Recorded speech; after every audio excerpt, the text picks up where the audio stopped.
Hey, like costumed heroes? Confidentially, we in the comic mag biz refer to them as long underwear characters. And as you know, they're a dime a dozen. But we think you may find our Spider-Man just a bit different. Say, gang, we need one more guy for the dance. How about Peter Parker over there? Are you kidding? That bookworm wouldn't know a cha-cha from a waltz. Peter Parker? He's Midtown High's only professional wallflower. As you may have gathered, Peter Parker was far from being the biggest man on campus. But his Uncle Ben thought he was a pretty special lad. You're not fooling me, Petey. I know you're awake, and it's time for school. Gosh, Uncle Ben, you're worse than a room full of alarm clocks. As for Pete's Aunt May, she thought the sun rose and set upon her nephew. I cooked your favorite breakfast, Petey, wheat cakes. Don't fatten 'em up too much, dear. I can hardly out-wrestle 'em now. The faculty at Midtown High was also fond of the clean-cut, hard-working honor student. Keep up the good work, Parker, and you're sure to rate a scholarship when you graduate. I'll do my best, sir. But alas, other teenagers can sometimes unwittingly be so very cruel to a shy young man. Sally, I was wondering if you're busy tonight. Peter, for the umpteenth time, you're just not my type. Not when dreamboats like Flash Thompson are around. I admire your good taste, doll. Get lost, bookworm. Look, there's a great new exhibit at the Science Hall tonight. Would any of you like to go with me? Science Hall? Ha! You stick to science, son. We'll take the chicks. Yes, for some, being a teenager has many heartbreaking moments. See you around, bookworm. Give our regards to the Atom Smashers, Peter. Someday I'll show them. Someday they'll be sorry. Sorry that they laughed at me. And, a few minutes later, Peter Parker forgets the taunts of his classmates as he's transported to another world, the fascinating world of atomic science. And now for a demonstration of how we can control radioactive rays here in the laboratory. But as the experiment begins, no one notices a tiny spider descending from the ceiling on an almost invisible strand of web. A spider whom fate has given a starring, if brief, role to play in the drama we call life. Accidentally absorbing a fantastic amount of radioactivity, the dying insect, in sudden shock, bites the nearest living thing at the split second before life ebbs from its radioactive body.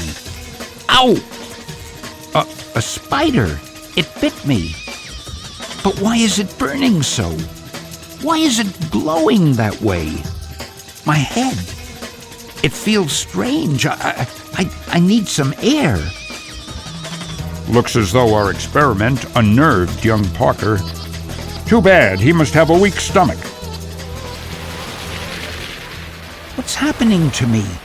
I feel different, as though my entire body is charged with some sort of fantastic energy. Wrapped in his thoughts, Peter doesn't hear the auto, which narrowly misses him until the last instant, and then, unnoticed by the riders, he unthinkingly leaps to safety, but what a leap it is! That was one egghead who won't daydream anymore when he crosses a street. Yeah, you can say that again. What's come over me? I'm scaling this wall just as easily as I can walk.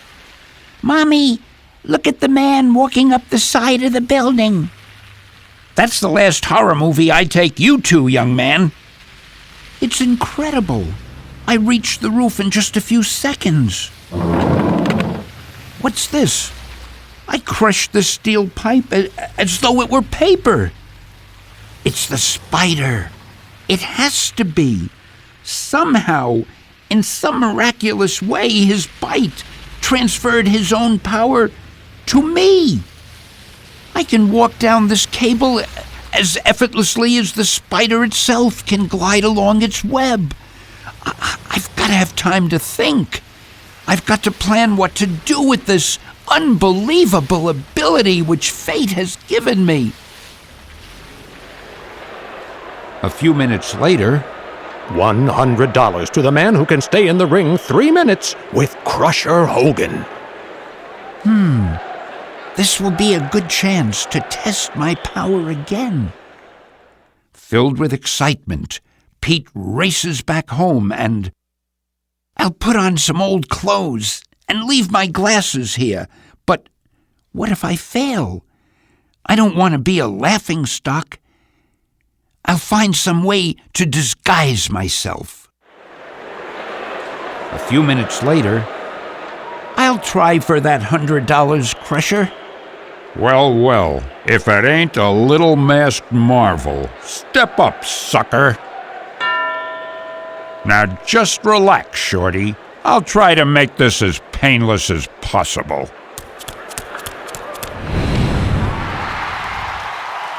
It works. I have the speed, the agility, the very strength of a gigantic spider. Hey! Put me down! You win! You win! You're not human! Nobody can do that! Wanna bet? Greatest act I've ever seen! Sensational! Fantastic! And that mask gimmick gives him just the right touch of mystery. He was terrific! That masked character may be just what I've been looking for. Listen, friend, I'm a TV producer. With that act of yours, I can make you a fortune. And keep the mask angle. It's great showmanship. Here's my card. Call me. You'd be a smash on Ed Sullivan's show. Thanks. Later, at home again. Showmanship? He hasn't seen anything yet. Since I have the powers of a spider, I'll design myself a spider costume and... Oh, hi, Aunt May. You look a little tired, Petey, so we brought you some crackers and milk. Crackers and milk? Bless 'em, if they only knew. Now let's see. A spider needs a web. This little device should just do the trick. I'll fasten one to each arm.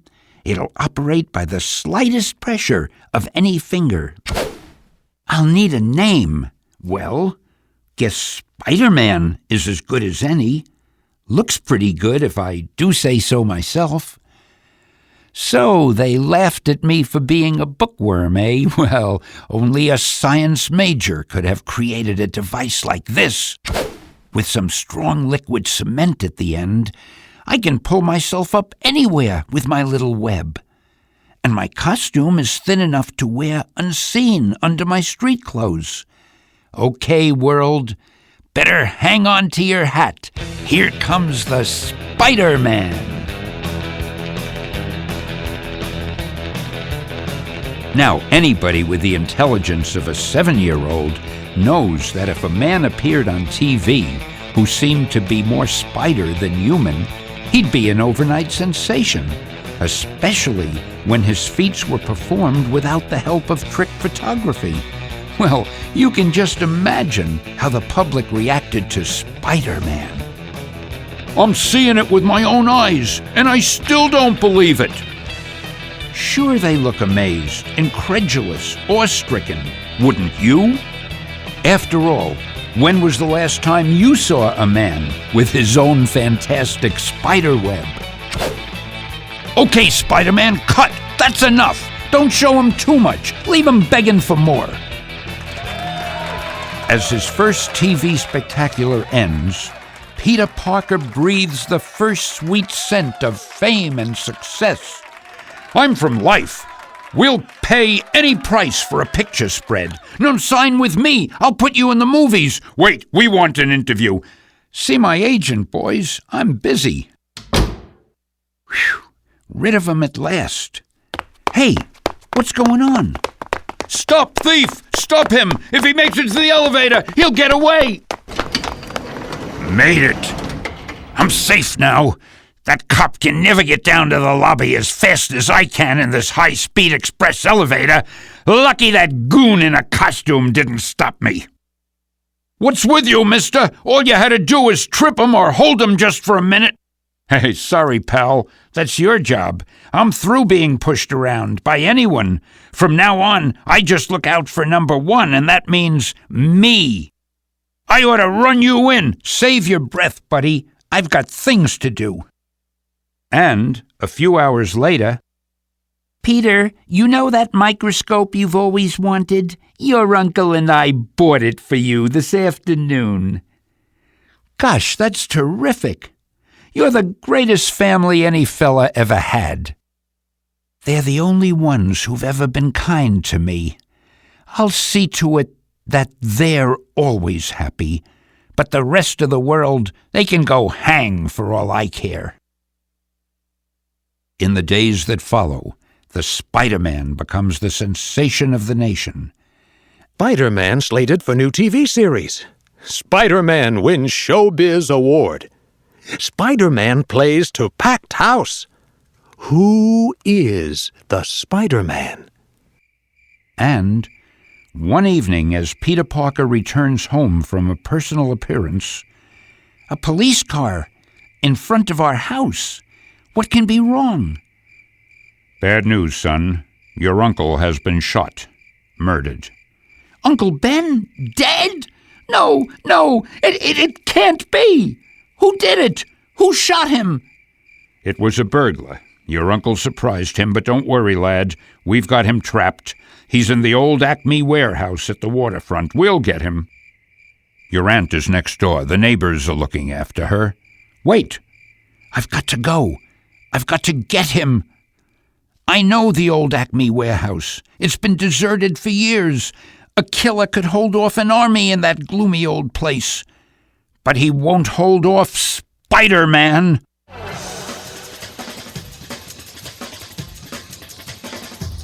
The warehouse is at the other side of town, but I'll be there in no time. Meanwhile, he's in there somewhere, but he'll pick us off like flies if we charge him. All I gotta do is hold him off till the moon goes down. Then I ought to be able to slip away in the dark. You'll never escape again, murderer.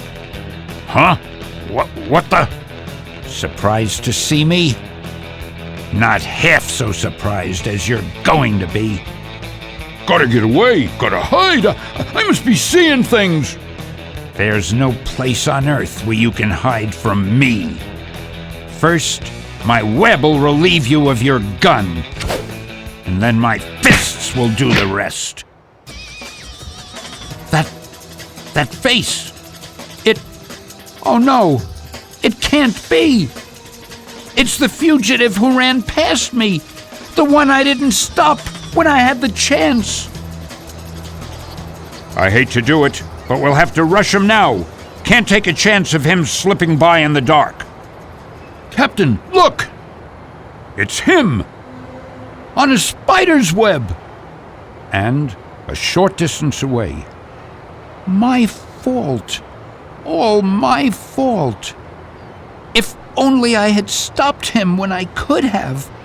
But I didn't. And now Uncle Ben is dead. And a lean, silent figure slowly fades into the gathering darkness, aware at last that in this world, with great power, there must also come great responsibility. And so a legend is born, and a new name is added to those who make the world of fantasy the most exciting realm of all.